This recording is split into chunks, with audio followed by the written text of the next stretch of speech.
जय गुरु जी। संगत जी गुरु जी की डिवाइन कॉल सत्संग प्लेटफॉर्म में आप सभी गुरु परिवार का हार्दिक स्वागत है। शुक्राना गुरु जी महाराज का कि उन्होंने मुझे ये सेवा दी कि मैं आप सभी गुरु परिवार के समीप आके गुरु जी के कल्याण महिमा अनुभव का वर्णन कर पा रही हूँ। अनंतम शुक्राना मेरे गुरु जी महाराज का। संगत जी, आज का जो सत्संग मैं आपके साथ शेयर करने जा रही हूँ वो सुधीर अंकल का सत्संग है। ये बहुत प्यारा और ब्लेसिंगफुल सत्संग है। तो मेरी विनती है आप सभी गुरु परिवार से कि सत्संग को अंत तक सुने, ध्यान से सुने, पूरा सुने। सत्संग का मतलब होता है सत्य का संग, और सत्संग की प्राप्ति जब भी होती है जब गुरु कृपा होती है। तो हम सभी बड़े भाग्यशाली हैं कि हम पे गुरु कृपा हुई और हमें सत्संग सुनने का और शेयर करने का सौभाग्य प्राप्त हुआ। तो प्लीज़ सत्संगत जी बिना स्किप किए सत्संग को बड़ी श्रद्धा भाव से अंत तक सुनिएगा और गुरु जी का शुक्राना कीजिएगा कि गुरु जी महाराज की कृपा से आपको सत्संग सुनने का और शेयर करने का सौभाग्य प्राप्त हुआ। इसके अलावा अगर आप भी और भी सत्संग और शुक्राना सत्संग शेयर करना चाहते हैं तो हिंदी में साफ राइटिंग में आप अपना सत्संग लिखकर हमारी जीमेल आईडी पर सेंड कर सकते हैं, ताकि आपके द्वारा सुनाए गए सत्संग से जो भी गुरुजी महाराज की नई जुड़ने वाली संगत होगी उन्हें गुरुजी के कल्याण महिमा अनुभव के बारे में ज़्यादा से ज़्यादा पता चलेगा।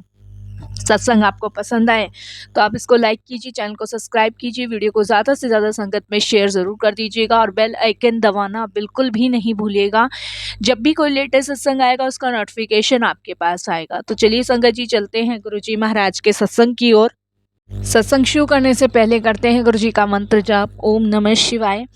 शिव जी सदा सहाय। ओम नमः शिवाय। गुरु जी सदा सहाय। जय गुरु जी। संगत जी सबसे पहले गुरु जी महाराज का शुक्राना। सारी संगत जी को जय गुरु जी। मेरा नाम सुधीर है और मैं गुरु जी की कृपा से सत्संग शेयर कर रहा हूँ। इसे शेयर करते हुए मेरे से कोई भी भूल चूक होती है तो आप प्लीज़ साथ संगत जी मुझे क्षमा कीजिएगा। सत्संग वो सच्चाई है जो इंसान जी कर आता है। संगत जी आज मैं आपको अपना एक ऐसा सत्संग शेयर करने जा रहा हूँ जिसमें साल की बीमारी, घर का टूटना और दिल का टूटना, और उसके बावजूद भी इंसान को जिंदा रहते हुए हमेशा मौत से भी बुरा दर्द सताना। संगत जी मैं यही कहूँगा कि अगर आप भी ज़िंदगी में कभी ऐसी कोई बीमारी से जूझ रहे हैं या घर में किसी का दर्द देख रहे हो तो संगत जी सत्संग को आप पूरा सुनना। आखिरी में हो सकता है गुरुजी महाराज आपके आंसर्स के सवाल दे दे। आखिरी में आपको भी आंसर मिलेगा कि आखिर ये सब क्यों हुआ, किस कारण हुआ, क्यों हम इतने दुख सहते हैं, क्यों हमारी लाइफ में इतनी सारी परेशानी आती है। तो इस सत्संग को आप बिना स्किप किए बड़ी श्रद्धा भाव से अंत तक सुनिएगा, ध्यान से सुनिएगा। मेरी उम्र संगत जी करीबन इस टाइम 43 साल है। मेरे 2 बच्चे हैं। एक बेटा मेरा 12 साल का है और एक मेरी बेटी है 8 साल की। मेरी वाइफ स्कूल टीचर है और लाइफ बहुत नॉर्मल थी, बहुत नॉर्मल। ना कोई बड़े सपने, ना कोई बड़ी नीड। सिर्फ इतना था कि बच्चे अच्छे से पढ़ ले, लिख ले और अपने अपने लाइफ में सेटल हो जाए, उनका करियर बन जाए। जो परेशानी, जो दुख मैंने, मेरे वाइफ ने देखे वो मेरे बच्चे ना देखे। हमेशा उनके जीवन में खुशियाँ और वो सारी इच्छाएं पूरी हो जो शायद हम ना कर पाए। हर माँ बाप अपनी तरफ से कोशिश तो करता ही है कि उसके बच्चों को किसी भी प्रकार की कोई कमी ना मिले, लेकिन कहीं ना कहीं कुछ ना कुछ कमियां रह ही जाती हैं। फिर भी वो आखिरी समय तक अपने बच्चों की उन इच्छाओं को पूरा करने में लगे रहते हैं। और हम भी भगवान से यही दुआ करते थे कि हमेशा इनके जीवन में हमेशा खुशियां रहें, जो भी विपदाएं हैं वो इनसे दूर रहें। संगत जी बस इतना सा सपना था और इतनी सी प्रार्थना थी भगवान से। अचानक संगत जी जीवन में एक ऐसा तूफान आया जो बहुत भयानक था, जिसके बारे में मैं सोचता हूँ तो घबरा ही जाता हूँ। परेशानी, मुसीबत कभी कह के नहीं आती हैं, वो बिना कहे कभी भी आपके जीवन में दाखिल हो जाती है। जैसे अचानक खुशियाँ मिलती हैं, उसी प्रकार अचानक दुख भी आपके जीवन में कब आ जाए कुछ नहीं पता। संगत जी, एक दिन मैं ऑफिस से घर आया और बाथरूम में चक्कर खा के गिर गया, और जैसे ही मैं बाथरूम में घुसा वैसे ही गिर गया। मेरे पैर एकदम सुन्न हो गए, कमजोरी ऐसी जैसे शरीर के अंदर से कोई एनर्जी खींच रहा हो। संगत जी, पहले तो शायद मुझे लगा कि मुझे वीकनेस बहुत ज़्यादा हो गई है, क्योंकि मैं अच्छे से ना नींद ले पाता, ना खाने पीने पे ध्यान है। बस काम और टेंशन की वजह से मैंने शायद अपने ऊपर ध्यान देना बंद कर दिया है, इसलिए मुझे वीकनेस बहुत ज़्यादा हो गई है। मुझे लगा कि मुझे विटामिन्स की कमी है, और फिर लगा सीजन चेंज भी हो रहा, हो सकता है उसकी वजह से हो। लेकिन मुझे हर रोज़ ही प्रॉब्लम होने लगी। उस दिन तो मैंने इग्नोर कर दिया, और कुछ टाइम ही बीता था कि फिर से मुझे प्रॉब्लम हुई। मेरी वाइफ बोली कि आप जो है डॉक्टर के पास चलो और डॉक्टर को दिखा के आओ, ऐसे काम नहीं चलेगा। वाइफ की बात सुन के मैं डॉक्टर के पास गया और डॉक्टर को दिखाया, तो डॉक्टर ने सिर्फ एंटीबायोटिक्स और विटामिन्स के टैबलेट्स लिख दिए और ये कहा टेंशन मत लो। संगत जी, उन्होंने कहा चिंता की कोई बात नहीं है, मेडिसिन लो ठीक हो जाओगे। इस लाइन में ही मेरी मिडिल क्लास ज़िंदगी बंधी है। संगत जी, मुझे यही लगा कि ठीक है, हो सकता है जो डॉक्टर साहब बोल रहे हैं वो ठीक है।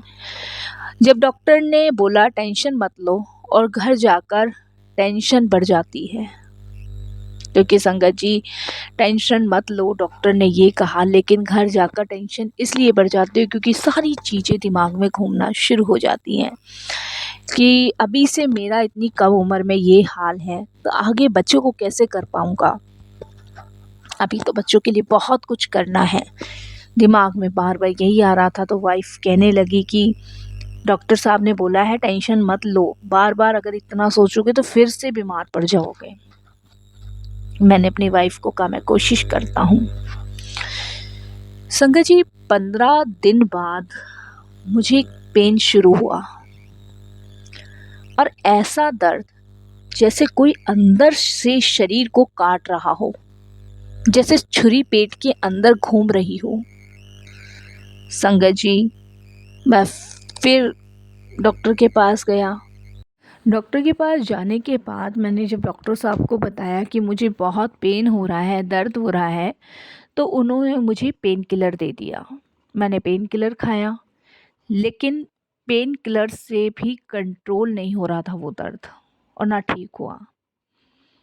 खाना निगलते ही सीने में कटने जैसा दर्द, जैसे ही खाना खाता वैसे ही बहुत ज़्यादा तेज़ दर्द होता। करीबन रात के 2 बजे मैं रो उठा। मुझे इतना दर्द कि मेरे से रात के 2 बजे बिस्तर पे बैठा तक नहीं गया। मेरी आँख से आंसू निकल गए। मेरी वाइफ के सामने मैं रो रहा था, अच्छा नहीं लग रहा था, लेकिन मैं क्या करूं, मैं मजबूर था। मैं उठकर संगत जी बालकनी में चला गया, अकेले छुपकर रोता रहा। संगत जी, मेरी वाइफ ने मुझे बड़ी देर तक चुप करवाया, कभी गर्म पानी पिलाया, जो वो बेचारी कर सकती थी रात को उसने मेरे लिए किया। नेक्स्ट डे संगत जी वो मुझे हॉस्पिटल लेके गई, क्योंकि रात को वो मुझे लेके नहीं जा पाई, क्योंकि बच्चे घर में अकेले थे, किसके साथ छोड़ जाते। लोगों का तो आपको पता ही है कि सुख के सब साथी, दुख में ना पूछे कोई। तो यही रीत सबके यहाँ चली आई है। अपने रिश्तेदार होकर भी बेगानों जैसी हरकतें हैं उनकी। बल्कि 4 घर छोड़ के मेरे बड़े भैया रहते हैं, भाभी रहते हैं, लेकिन हम उनसे भी हेल्प नहीं मांग सकते थे, क्योंकि संगत जी आजकल के जो रिश्ते हैं ना, उनमें इतना कटाव है कि कोई किसी को देख के खुश नहीं है। इसीलिए रात मैंने जैसे तैसे काटी। सुबह मैं डॉक्टर के पास गया। डॉक्टर ने कुछ टेस्ट शुरू करवाए। टेस्ट हुए, ultrasound, CT scan, MRI. Reports में कुछ छोटा शाउडोन निकला। डॉक्टर्स बोले शायद ट्यूमर है, बाईपास ही करवानी पड़ेगी। संगत जी, मेरी पत्नी के हाथ में फ़ोन था, वो गिर गया कि ये क्या कह दिया डॉक्टर साहब ने। बाईपास ही करवाने का दिन, कैसे एकदम से ट्यूमर कैसे निकल सकता है, कुछ समझ नहीं आ रहा था हमें डॉक्टर की बात पे यकीन ही नहीं हो रहा था। इसके लिए हमने डॉक्टर चेंज किया। हमने दूसरे डॉक्टर को दिखाया, उसने भी यही बात बोली। हमें फिर यकीन नहीं हुआ, तीसरे को दिखाया, उसने भी यही बात बोली। हम बहुत परेशान, बहुत डर गए। संगत जी, फर्स्ट टाइम मुझे एहसास हुआ कि इंसान पैसा नहीं, अपनी नॉर्मल सांसें मांगता है। हम जो लगे रहते हैं ना कि भगवान हमें पैसा दे दे, हमें मकान दे दे, हमें नौकरी दे दे। संगत जी, इससे भी अनमोल चीज़ भगवान ने हमें बख्श रखी है, हमारी सांसें। इससे इम्पोर्टेंट कुछ है ही नहीं। पैसा तो आदमी आज नहीं तो कल कमा लेगा, मकान आज नहीं तो कल बन जाएगा, हर चीज़ का इंतज़ाम है, लेकिन सांसें जो हमारे शरीर में चलती हैं या बसती है, उसका इलाज कहीं नहीं है। संगत जी, रिपोर्ट्स आई और ट्यूमर है और वो भी बढ़ रहा है, ये डॉक्टर ने बोला। डॉक्टर ने बोला लास्ट पकड़ लिया है, कीमो कराना पड़ेगा, ऑपरेशन तो कराना ही पड़ेगा, और बाद में भी हम कोई गारंटी नहीं लेते, ये डॉक्टर ने बोला। संगत जी, उस दिन मैं रोया नहीं, मैं सिर्फ ब्लैंक हो गया। जैसे मुझे बहुत बड़ी टेंशन हो गई। टेंशन तो मैं शुरू से ही लेता था, और ये टेंशन मेरे दिमाग में घर कर गई, जैसे मेरी लाइफ बिल्कुल फिनिश, ख़त्म, कुछ नहीं बचा, कुछ भी नहीं बचा। संगत जी, मेरा कीमो शुरू हुआ। कीमो में मेरे बाल झड़ने लगे, उल्टियाँ, खाना बंद, शरीर कागज़ का बन गया। मेरी बेटी अक्सर मुझसे पूछा करती थी कि पापा आप ठीक क्यों नहीं हो रहे हो। इस क्वेश्चन ने मेरी हड्डियां हिला दी। बच्चे टीवी देखते थे, कार्टून देखते थे, सुपर हीरो देखते थे, और उनका सुपर हीरो उनका बाप होता है। वो अक्सर बच्चे मेरे से कहते थे कि पापा हमारे सुपर हीरो आप हो। और उस दिन मेरे बच्चों ने पहली बार एक हेल्पलेस बाप को देखा, जो बिस्तर पे पड़ा हुआ है, जो अपने बच्चों के लिए कुछ नहीं कर पा रहा, कुछ भी नहीं कर पा रहा। घर टूटने लगा, डॉक्टर्स के बिल, ट्रीटमेंट के खर्चे, और वो दिन प्रतिदिन बढ़ने लगे। घर के ऊपर लोन लेना पड़ा। जो भी सोने चांदी के गिफ्ट्स मेरी वाइफ को मैंने दिए थे, वो बेचने पड़े। वाइफ की शादी का नेकलेस तक मुझे बेचना पड़ा। संगत जी, और जो रिलेटिव्स कल हमें फैमिली फैमिली कहते थे, आज वो सब दूर हो गए। सोचो आप कि जब तूफ़ान आता है ना, जब परेशानी आती है, तो इस तरीके से आती है कि उस टाइम आपका कोई नहीं होता। किसी को डॉक्टर की रिपोर्ट मत दिखाओ, किसी को पैसों के लिए मत कॉल करो। सबके पास एक्सक्यूज़ थे, कोई कहता है डॉक्टर के पास मत जाओ, ठीक हो जाओगे, कोई कुछ, कोई कुछ, कोई कुछ, ताकि हम कॉल करें और वो अपने एक्सक्यूज़ देना शुरू करें। लोग बहाने मारते थे। बीमारी ने मुझे नहीं, हमारा पूरा घर तोड़ दिया। संगत जी, 6 महीने बाद डॉक्टर्स ने भी हाथ खड़े किए। उन्होंने बोला कि आपका ट्यूमर में रिस्पॉन्स नहीं आया, अब हम कुछ नहीं कर सकते। ये एक और टेंशनजनक बात थी। संगत जी, ये तो मेरे लिए क्लिनिक मर्डर सेंटेंस होता है, ये मेरे लिए ट्रीटमेंट था। 6 महीने में साइंस, मेडिसिन्स, डॉक्टर सब जीरो, कुछ काम नहीं आया और मैं अकेला। मेरे अंदर सिर्फ एक आवाज़ आती थी, भगवान तुम कहाँ हो, मुझे ऐसे दिन क्यों दिखा रहे हो। और यहीं से मेरा ट्रेनिंग पॉइंट शुरू हुआ। एक दिन मेरी वाइफ के स्कूल में एक टीचर आई। उनको जब मेरी वाइफ के बारे में पता चला तो उन्होंने बोला, सुनो, रोने से कुछ नहीं होगा, दुखी होने से कुछ नहीं होगा, तुम एक बार सिर्फ बड़े मंदिर चलो, छतरपुर मंदिर, गुरुजी के महाराज के दरबार में एक बार जाकर बैठो। मेरी वाइफ ने रोते हुए कहा कि वहाँ पे मेरे पति ठीक हो जाएंगे। तो उन्होंने कहा, वो एक ऐसा दरबार है जहाँ पे मरे हुए इंसान को जीवित किया जाता है। मेरी वाइफ ने सेम डे मुझे उठाया मेरे घर से। मेरी फुल बॉडी वीक थी, मुझे वॉमिटिंग हो रही थी, पर वह मुझे ऑलमोस्ट लेफ्ट करके कार में बिठाकर ले गई गुरुजी के दरबार। मैं अपनी वाइफ का भी एक बार इस सत्संग के माध्यम से शुक्राना अदा करूँगा कि उसने एक पत्नी होने का फ़र्ज निभाया। छतरपुर बड़े मंदिर पहुँच के मुझे याद आया कि मैं एक हॉल में चेयर पे बैठा हूँ और मुझे लगा यही शांति है। मुझे एकदम से ये फील होने लगा कि मेरे अंदर से कुछ उतर रहा है। गुलाबों की खुशबू आ रही थी, बहुत तेज फ्रेग्रेंस आई, लाइक कोई अंदर से मुझे क्राई कर रहा हो। मैंने मन में कहा कि गुरुजी अगर आप हो ना तो मेरे शरीर में जो प्रॉब्लम्स हैं उसे खींच दो, मेरी फैमिली मत तोड़ो। मेरी आंखें बंद हो गई और मुझे ऐसा लगा जैसे किसी ने मेरे पेट पर हाथ रखा हो। वो गर्मी, वो हीट, वो पुश आज भी मुझे याद है, आज भी मैं नहीं भूलता। उसके बाद हमने लंगर खाया, वो लंगर मुझे डाइजेस्ट हुआ, उसके बाद मुझे उल्टियाँ नहीं हुई।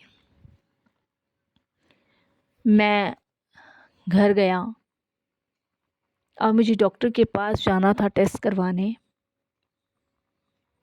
डॉक्टर्स ने रिपोर्ट्स लिखे और टेस्ट की जब रिपोर्ट आई 1 वीक लेटर टेस्ट रिपोर्ट्स हुआ और ट्यूमर 40% ठीक। डॉक्टर सॉकेट, ये कैसे फ्रीज हुआ, ये कैसे ठीक हुआ। डॉक्टर बोले ये मेडिकल पॉसिबल ही नहीं, लेकिन मैं जानता था ये मेडिकली नहीं है, ये हमारे गुरुजी का मेडिकल है जिन्होंने मुझे ठीक किया। मेरे अंदर फर्स्ट टाइम ही गुरुजी के दरबार में जाने के बाद अंदरूनी आवाज़ आई थी और वो जो हीट, वो जो स्पर्श, वो जो खिंचाव था वो मैं महसूस कर पा रहा था। 3 महीने बाद स्कैन हुआ, रिपोर्ट ट्यूमर नील। डॉक्टर्स बोले कि आपको ज़िंदगी की दूसरी बहुत बड़ी एक सुरक्षा रहित चांस मिला है। आप तो भगवान का शुक्र मनाओ कि परमात्मा ने आपकी इतनी सारी प्रॉब्लम्स ख़त्म कर दी। अब मेरी लाइफ, मैं अब लोगों को मोटिवेशन स्पीच नहीं देता हूँ, मैं बस इतना ही बोलता हूँ कि मौत के मुंह से वापस आने के बाद पता चलता है कि भगवान रियलिटी है और गुरुजी शिव रूप है। और अगर आप भी ऐसी किसी पीड़ा में हो, ऐसी किसी बीमारी में हो, ऐसे किसी दर्द में हो, तो गुरुजी के दरबार चले जाओ। जो आज भी दर्द में है, जो अंदर से टूट चुके हैं, जो रात को रोकर सोते हैं, याद रखना डॉक्टर्स बस मेडिसिन देता है, हीलिंग्स गुरुजी करते हैं। संगत जी, आज का ये सत्संग एक मैसेज है उन सब के लिए जो अपनी लाइफ में हार चुके हैं। हार मत मानो, दरबार में बैठो। जब मेडिकल साइंस रुक जाता है ना, वहीं से गुरुजी की कृपा शुरू होती है, वहीं से उनकी ब्लेसिंग शुरू होती है। डरने घबराने की बजाय गुरुजी के दरबार में अपना समर्पण कर दो और फिर देखो कि ना तो आपको किसी के सामने झुकना पड़ेगा, ना ही आपको उन चुनिंदा लोगों की मदद की ज़रूरत पड़ेगी जिनके आसरे आप लोग देखते हो। एक लाइन है हमारे सिर्फ और हमारे गुरुजी, जो हमें सुरक्षित कर रहे हैं, जो हमारी रक्षा कर रहे हैं। बस यही अपने सत्संग को विराम दूंगा, गुरुजी का शुक्राना करते हुए।